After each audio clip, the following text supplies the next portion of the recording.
నమస్కారం అండి. Welcome to Yog stock.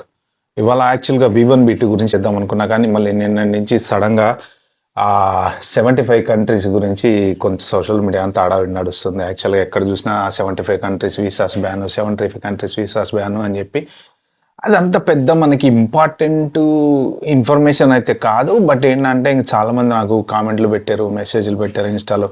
"Sir ఏంటి సార్ దాంట్లో ఇండియా ఉందా? ఇండియా ఏమన్నా యాడ్ చేస్తారా?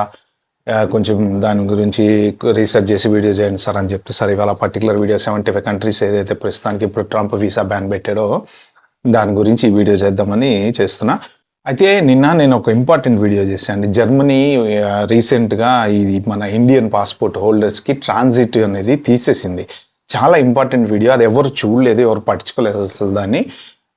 ఎందుకు ఇంపార్టెంట్ అంటే ఇప్పుడు మనం వేరే రూట్లు మార్చుకొని వెళ్తూ ఉంటాం కదా, రేట్లు ఎటు తక్కువ ఉంటాయి. ఇప్పుడు మనకు ఒక $1000 ఉందనుకోండి, ఫర్ ఎగ్జాంపుల్ 800కి దొరుకుతుంది ఫ్రాంక్ఫర్ట్ ద్వారా వెళ్తే. కానీ మళ్ళీ ఫ్రాంక్ఫర్ట్కి ట్రాన్సిట్కి డబ్బులు కట్టాలని చెప్పేసి అది బుక్ చేసుకోకుండా వేరే రూట్లో వెళ్ళామనుకోండి, కొంచెం ఎక్స్పెన్సివ్ అవుతుంది. ఇప్పుడు ఆ వీసా ఫ్రీ అనేది చేశారనమాట. అంటే త్రూ జర్మనీ ఏ ఎయిర్పోర్ట్ ద్వారా మనం వెళ్ళినా కానీ మనం ట్రాన్సిట్ వీసా తీసుకోవాల్సిన అవసరం లేదు. కాబట్టి ఎవరైనా సరే ఒకవేళ మీకు ఫ్లైట్ టికెట్ కాస్ట్ తక్కువ దొరికితే జర్మనీ వయా వెళ్ళడానికి అయితే ప్రయత్నం చేయండి. ఇండియన్ పాస్పోర్ట్ ఉన్న వాళ్ళందరికీ కూడా ఏ ఎయిర్పోర్ట్లోంచి అయినా సరే మనకి వీసా ఫ్రీ అనేది చేశారు. సో దాని లింక్ కూడా నేను కింద డిస్క్రిప్షన్లో పెడితే, ఎవరైనా మిస్ అయితే మాత్రం చాలా ఇంపార్టెంట్ వీడియో, వెళ్ళి అయితే చూడండి ఒకసారి. ఇంక ఇవాళ పర్టికులర్ టాపిక్లోకి వెళ్తే 75 కంట్రీస్ ప్రస్తుతానికి. అంటే ఫస్ట్ ఇది ఒక 19తో స్టార్ట్ అయింది, తర్వాత 36కి వెళ్ళింది, ఇప్పుడు 75కి వచ్చిందనమాట. అయితే ఏంటంటే రీసెంట్గా ట్రంప్ ట్రూత్ సోషల్ మీడియాలో ఆయన పోస్ట్ చేశారు. ఏంటి అంటే ఎక్కువ పబ్లిక్ ఛార్జ్ తీసుకునేటువంటి కంట్రీస్ ఎవరు. పబ్లిక్ ఛార్జ్ అంటే ఏంటంటే ఉచిత పథకాలు, అమ్మఒడి పథకము, మెడికల్ పథకము, లేకపోతే ప్రభుత్వ పథకము, ఇలా పథకాలు ఉంటాయి కదా, అలాంటి పథకాలు అనమాట.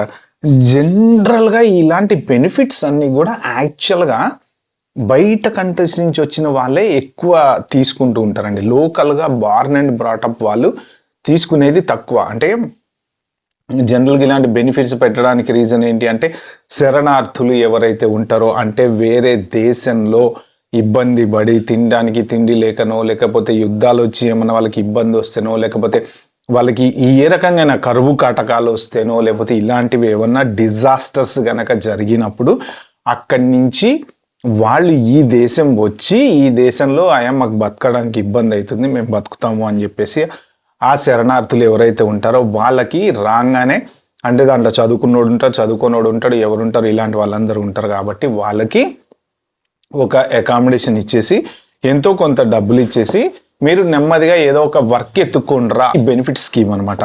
సో ఇది యుఎస్లో, యూకేలో, యూరోప్లో, ఆస్ట్రేలియాలలో ఇలాగా. ఒకవేళ ఈ అదర్ దాన్ దట్ ఎవరైనా సరే ఇప్పుడు ఈ శరణార్థులు కాకుండా లోకల్గా ఉండేటువంటి వాళ్ళకి గనక సడన్గా ఉద్యోగం పోతే వాళ్ళు ఎలా బతుకుతారు ఈ ఖర్చులకి, ఇంటి రెంట్లకి అనేటువంటి ఆలోచనతోటి ఈ బెనిఫిట్లు అనేవి పెట్టారు. మోస్ట్ ప్రాబబుల్లీ 90% లోకల్గా ఉన్నటువంటి వాళ్ళు, లోకల్ బార్న్ అండ్ బ్రాటప్స్ ఎవరు ఉంటారో వాళ్ళు ఎక్కువ ఇలాంటివి క్లెయిమ్ చేసుకోరు. ఇటు నుంచి వచ్చిన వాళ్ళు క్లెయిమ్ చేసుకుంటారు అనమాట. సో దాన్నే పబ్లిక్ ఛార్జ్ అంటారు. అంటే ఏంటంటే వీళ్ళు పబ్లిక్ ఫండ్స్ మీద ఎక్కువ డిపెండ్ అవుతారు. అంటే వీళ్ళు సంపాదించేది తక్కువ, పబ్లిక్ ఫండ్స్ మీద డిపెండ్ అయ్యేది ఎక్కువ. అలాగా చాలా రీసెంట్గా స్కామ్లు అనేవి బయటపడినాయి అనమాట. సో మినసోటాలో ఒక స్కామ్ బయటపడింది. వేరే వేరే దేశాల వాళ్ళు ఎవరెవరైతే ఉన్నారో వాళ్ళంతా ఈ ఫ్రీ మనీ మీద, ఫ్రీ మెడికేర్ మీద, ఇట్లాంటి వాటి మీద, ఉచిత పథకాల మీద ఎక్కువ ఆధారపడి బతుకుతున్నారు, సంపాదించట్లేదు, జాబులు చేయట్లేదు. On top of that cash in hand job చేస్తూ బెనిఫిట్లు తీసుకుంటున్నారు. సో ఇలాంటివన్నీ వాళ్ళు ఒక లిస్ట్ తీశారనమాట. ఇస్తే వాళ్ళకి అర్థమైంది ఏంటంటే ఈ పర్టికులర్ కంట్రీస్ ఎవరెవరైతే ఉన్నారో వీళ్ళందరూ బెనిఫిట్స్ క్లెయిమ్ చేసుకుంటున్నారు. మరి వీళ్ళలో ఇండియా లేదా అంటే లేదు. ఎందుకు లేదు అంటే మన ఇండియన్స్ ఎవరైతే ఉన్నారో మోస్ట్ ప్రాబబ్లీ ఎవరు బెనిఫిట్స్ క్లెయిమ్ చేసుకోరు. వెళ్తారు, జాబులు చేస్తారు, అవసరమైతే 2 జాబులు, 3 జాబులు, 4 జాబులు చేస్తారు, 4 ఇళ్ళు, 5 ఇళ్ళు, 3 ఇళ్ళు కొంటారు. మనం ఏదో ఒక రకంగా ఎకనామీకి యూజ్ అవుతున్నాం అనమాట. అంటే ఏంటి, 3 ఇళ్ళు కొన్నారండి, 3 జాబులు చేశాడు, ఓకే ఫైన్, కంట్రీకి ట్యాక్స్ కడుతున్నాడు కదా, 3 ఇళ్ళు కొన్నాడు, 3 ఇంటి మీద ఏదో ఒక రకమైన ట్యాక్స్ కడుతున్నట్టు కదా, ఎవ్రీ ఇయర్ ట్యాక్స్ కడతారు. లేకపోతే కొన్నప్పుడు కట్టాల్సిన, ఒక్కొక్క కంట్రీలో ఒక్కొక్క లాగుంటాయి అనమాట, కట్టాల్సిన ట్యాక్స్లు ఏమైతే ఉంటాయో అవి కడతా ఉంటారు. నెల నెల ఈ కౌన్సిల్ ట్యాక్స్లు కడతా ఉంటారు, బిల్స్ కడతా ఉంటారు. ఏదో ఒక రకంగా ఎకనామీకి కాంట్రిబ్యూట్ చేస్తున్నారు. కానీ ఎవరు కూడా బెనిఫిట్స్ క్లెయిమ్ చేసుకునే దాంట్లో మన కంట్రీ ఇండియాకి సంబంధించిన వాళ్ళు ఎవరు లేరు కాబట్టి ఇండియాకి అంత పెద్ద థ్రెట్ లేదనమాట. మెయిన్ అందరికీ ఫైనల్గా కావాల్సింది ఏంటంటే సెటిల్మెంట్ అనమాట. అయితే ఒకప్పుడు ఇల్లీగల్గా చాలామంది ఆ కంట్రీకి వచ్చేసారు. ఏదో ఒక రకంగా విజిట్ వీసాల మీద, ఆ వీసాల మీద, ఈ వీసాల మీద వచ్చిన వాళ్ళు లోకల్ వాళ్ళని పెళ్లి చేసుకుని ఉండిపోయిన వాళ్ళు ఉన్నారు.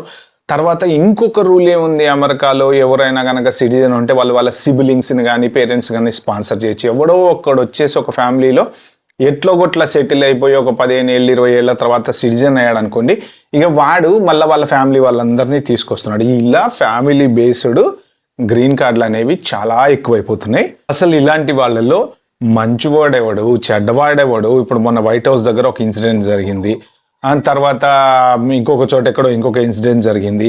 ఈ వైట్ హౌస్ దగ్గర ఇన్సిడెంట్ జరిగిన అతనేమో ఆఫ్ఘనిస్తాన్ నుంచి వచ్చిన అతను, ఇంకొక చోట ఇన్సిడెంట్ జరిగిన అతనేమో ఈ గ్రీన్ కార్డ్ లాటరీ ఏదైతే ఉంటుందో ఎవ్రీ ఇయర్ 50,000 ఆ లాటరీలో వచ్చిన అతను.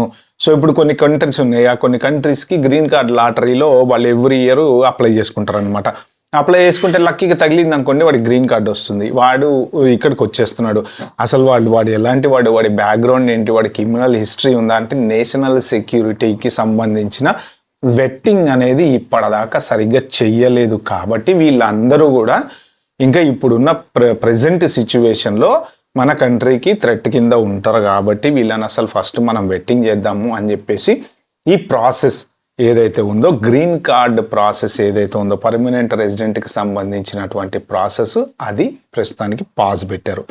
ఈ నెక్స్ట్ అదర్ దాన్ దట్ ఈ student visa, H1 what ever ఆ కంట్రీస్ నుంచి ఎవరెవరైతే అంటే జనరల్గా 70 to 80% మన ఇండియన్సే ఉంటారు. ఆ మిగిలిన 10-15% చైనీస్ ఉంటారు. ఇంకా ఒక 5% 6% ఈ స్టూడెంట్లు వాళ్ళు వీళ్ళు వేరే కంట్రీస్ నుంచి వచ్చి చదువుకుంటూ ఉంటారు. కానీ అలాంటి వీసాలు అయితే ఏం పాస్ పెట్టలేదు. ఓన్లీ మెయిన్ పర్మనెంట్ సెటిల్మెంట్ అంటే ఈ ఫ్యామిలీ బేస్డ్ గ్రీన్ కార్డులని, లేకపోతే లోకల్ వాళ్ళని పెళ్లి చేసుకున్నామని, లేకపోతే ఇలాంటివన్నీ పెట్టారు.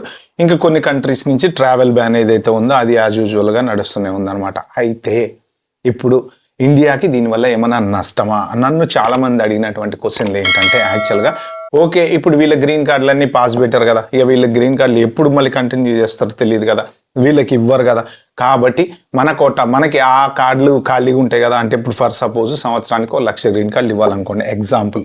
ఓకే, ఎవరు బయట నుంచి వచ్చిన వాళ్ళకి, ఇంక్లూడింగ్ ఇండియా కానివ్వండి, ఎవరైనా కానీ ఎక్కడి నుంచి వచ్చి, ఇప్పుడు వీళ్ళకి ఇవ్వట్లేదు కదా, వీళ్ళకి ఇవ్వట్లేదు. ఇండియా వాళ్ళకు 10,000 ఇస్తారు అనుకుందాం సంవత్సరానికి ఫర్ ఎగ్జాంపుల్. అంటే ఇప్పుడు వీళ్ళకి ఇవ్వట్లేదు కాబట్టి ఈ 90,000 ఖాళీగా ఉండిపోతే ఆ 90,000 తీసుకొచ్చి ఇండియా వాళ్ళకి ఇవ్వచ్చు కదా, అట్లా ఇవ్వరు. ఎందుకంటే వీటికి కూడా ఒక క్యాప్ అనేది పెట్టారు, ప్రతి కంట్రీకి పర్ క్యాప్ అనేది పెట్టారు. సో మనకున్న 7%లో ఎన్ని గ్రీన్ కార్డులు వస్తే అన్ని గ్రీన్ కార్డులు మాత్రమే ఇస్తారు. అది కూడా ఇప్పుడు ఇదివరకు లాగా సింపుల్గా రా బాబు కూర్చో, నీ పేరేంటి, మీ ఊరేంటి, మీరు ఎక్కడ అని చెప్పేసి తీసుకో అని చెప్పి సంతకం పెట్టి గ్రీన్ కార్డులు ఇచ్చి పంపించట్లేదు. గుడ్ క్యారెక్టర్ అని, అదే కొత్తగా వచ్చినాయి కదా గుడ్ మోరల్ క్యారెక్టర్ అని, లేకపోతే మీ నైబర్స్ దగ్గరకు వచ్చి చెకింగ్ చేసుకోవటాలని, సిటిజన్షిప్ పోయినప్పుడు ఎలా అయితే ఆల్మోస్ట్ రూల్స్ ఉన్నాయో గ్రీన్ కార్డు కూడా అలానే డీప్ వెట్టింగ్ అనేది చేస్తున్నారనమాట. అంటే మీరు నిజంగా ఈ కంట్రీలో ఎప్పుడు కూడా బెనిఫిట్స్ క్లెయిమ్ చేసుకోకుండా మీ జాబ్ చేసుకుంటా మీరు బతకగలరా? అసలు మీకు ఎవరు గ్రీన్ కార్డ్ స్పాన్సర్ చేస్తున్నాడు, ఆ కంపెనీ మీకు జీతం ఇవ్వగలదా? ఈ మధ్యన కొత్తగా RFEలు రేజ్ అవుతున్నాయి. ఏమని రేజ్ అవుతున్నాయి? మీ కంపెనీ నిజంగా అంటే కంపెనీని అడుగుతున్నారంట, నీకు కంపెనీ ఎఫర్ట్ చేస్తావా నువ్వు ఆ ఎంప్లాయీని అని. ఎంప్లాయీకి కూడా లెటర్ పంపిస్తున్నారంట. అంటే నీకు ఆ కంపెనీ నిజంగా నిన్ను జీవితాంతం అంటే గ్రీన్ కార్డ్ అంటే ఇక పర్మనెంట్ కంపెనీలో ఉంచుకుంటామని కదా అర్థము. సో కాబట్టి నువ్వు ఎఫర్ట్ చేయగలవా, అన్ని రోజులు వాడికి జీతం ఇవ్వగలవా రిటైర్ అయ్యేదాకా, ఇలాంటి క్వశ్చన్స్ అన్నీ అడుగుతున్నారంట. కాబట్టి కొత్తగా మన ఇండియా వాళ్ళకి వచ్చేటువంటి బెనిఫిట్స్ అయితే ఏముండదు. ఎట్ ద సేమ్ టైము ఇప్పుడు ఈ ప్రాసెస్ అంతా ఆగిపోయింది కాబట్టి కొంత రిసోర్స్ మ్యాన్ పవర్ అనేది ఫ్రీ అప్ అయిపోతుంది. కాబట్టి మన H1లు L1లు అప్లికేషన్లు ఏమైనా ఫాస్టర్ ప్రాసెసింగ్ జరుగుతాయా అంటే యాక్చువల్గా అసలు ఆ ప్రాసెస్కి ఈ ప్రాసెస్కి సంబంధం లేదు. ఇది ఎవరు USCIS వాళ్ళు చేసేది. USCIS వాళ్ళకి ప్రస్తుతం ఉన్నటువంటి పని ఏంటి అంటే ఇండియాలో ఎవరెవరైతే ఇండియానే కాదు but through out the world ఎవరెవరైతే స్టాంపింగ్కి అంటే ఎంబసీలలో జరిగేటువంటి ట్రాన్సాక్షన్స్ ఉంటాయి కదా, వీసా స్టాంపింగ్ అని, స్టూడెంట్ డీటెయిల్స్ అని, అవన్నీ ఇక్కడికి వస్తాయి. కాబట్టి వాళ్ళ గురించి వెట్టింగ్ చేయటము, వాళ్ళ గురించి మొత్తం డీప్గా సోషల్ మీడియాతో పాటు వర్క్ హిస్టరీతో పాటు వాళ్ళ క్రిమినల్ హిస్టరీతో పాటు అదంతా వెట్టింగ్ చేయటము. ఎట్ ద సేమ్ టైం లోకల్గా అమెరికాలో ఉండేటువంటి వాళ్ళు H1 కానీ లేకపోతే L1 కానీ వాటెవర్ XYZ వీసాలు ఏదైనా గ్రీన్ కార్డులో ఏదైతే అప్లై చేసుకుంటారో వాటి ప్రాసెసింగ్ అని చూసుకుంటూ ఉంటారు అనమాట. సో కాబట్టి ఏంటంటే ఇప్పుడున్న ప్రెజెంట్ 11 months పట్టచ్చు, 12 months పట్టచ్చు, 1 year పట్టచ్చు అని అంటున్నారు కదా ఎక్స్టెన్షన్లో. సో వీటిల్లో పెద్ద తేడా వచ్చేదైతే ఏముండదు. అట్ ద సేమ్ టైం ఇంకొకటి ఏంటి అంటే ప్రస్తుతానికి వాళ్ళు చాలా సీరియస్గా ఇమిగ్రేషన్ మీద క్రాక్ డౌన్ చేస్తున్నారు కాబట్టి ఇప్పుడు ఆల్రెడీ 75 కంట్రీలు తీసుకొచ్చారు కాబట్టి దీనిని అన్అఫీషియల్ ప్లాన్ ఏంటంటే 129 కంట్రీస్ చేయాలని చెప్పేసి ప్లాన్లో ఉన్నారంట. మరి ఒకవేళ ఈ 129 కంట్రీస్ అనేది కనుక చేస్తే దాంట్లో మరి ఇండియా ఉంటుందా, యాడ్ చేస్తారా, వీసా ప్రాసెసింగ్లు మనకేమైనా ఇబ్బంది అవుతుందా అనేది అయితే ప్రస్తుతానికి తెలియదు. సోషల్ మీడియాలో అక్కడక్కడ వస్తున్నటువంటి వార్తలు అనమాట. నిన్న వీళ్ళు ఎక్స్పోస్ట్లో మెసేజ్ పెట్టంగానే ఎంబటే ఆ ఫస్ట్ పోస్ట్ అది మన న్యూస్ పేపర్ వాళ్ళు కొన్ని కంట్రీస్ రిలీజ్ చేశారు. దాంట్లో రష్యా, తర్వాత ఈ థాయిలాండ్, ఈ రెండు ఉన్నాయి. అదే వండర్ అనమాట. రష్యా ఏంటి, థాయిలాండ్ ఏంటి, నాకే ఆశ్చర్యం అనిపించింది. అంటే మంచి మంచి కంట్రీస్ ఉన్నాయి దాంట్లో. సో ఈ కంట్రీస్ని కూడా ఎందుకు ఆపారు అంటే వేరే స్టూడెంట్ వీసాలు అవి కాదు కానీ గ్రీన్ కార్డులు అవి ఇవ్వమని చెప్పి ఆపారు అనమాట. సో అది మొత్తానికి 75 కంట్రీస్కి సంబంధించింది. But what ever it is, మనము ప్రశాంతంగా హ్యాపీగా ఉండేటువంటి పరిస్థితి అయితే లేదు ఇప్పుడు అమెరికాలో ఉండే వాళ్ళు ఎవరైనా సరే. ఎనీ టైం ఏదైనా జరగచ్చు కాబట్టి వీలైనంత వరకు మీరు జాగ్రత్తగా ఉండండి. జాబులు పోగొట్టుకోకుండా ఉండడానికే ప్రయత్నం చేయండి. ట్రావెల్ అనేది బ్యాన్ చేసుకోండి. సో మ్యాక్సిమం ఎక్కడ ఏ క్రిమినల్ రిలేటెడ్ దాంట్లో ఇన్వాల్వ్ అవ్వకండి. ఇంకా స్టిల్ నిన్నగాక మొన్న ఇన్స్టాగ్రామ్లో పోస్ట్ చూసా, ఒక స్టూడెంట్ కుర్రోడు DUIలో దొరికాడంట. సో ఇంకా మీరు గవర్నమెంట్ని లైట్ తీసుకొని పార్ట్ టైం జాబులు చేస్తా, DUIలు చేస్తా కూర్చుంటే మాత్రం ఖచ్చితంగా డెఫినెట్గా ఏదో ఒక రోజు డిపోర్ట్ చేసే పరిస్థితి అయితే వస్తుంది. ఆల్రెడీ ఇండియా వాళ్ళంటేనే హేట్రెడ్ బీభత్సంగా పెరిగిపోతుంది. ప్రతి దేశంలో కూడా పెరిగిపోతుంది. ఓకే, ఇమిగ్రేషన్ పరంగా ఇంకా పెరుగుతుంది. కంపెనీస్ మీద ప్రెషర్ పెరుగుతుంది. కాబట్టి ఎవరైనా సరే నెగిటివ్ షేడ్లోకి వెళ్లకుండా ఉండటానికి జాగ్రత్తగా ప్రయత్నం చేయండి. హ్యాపీగా ఉండండి, జాబులు పోగొట్టుకోకండి. ఓకే ఫ్రెండ్స్, ఇది ఈ వీడియోలో నేను చెప్దాం అనుకుంది. రేపటి వీడియోలో మాత్రం ఖచ్చితంగా B1 B2 వీసా గురించి మాత్రం డెఫినెట్గా చెప్తాను నేను. Okay, bye bye, wait for the next video.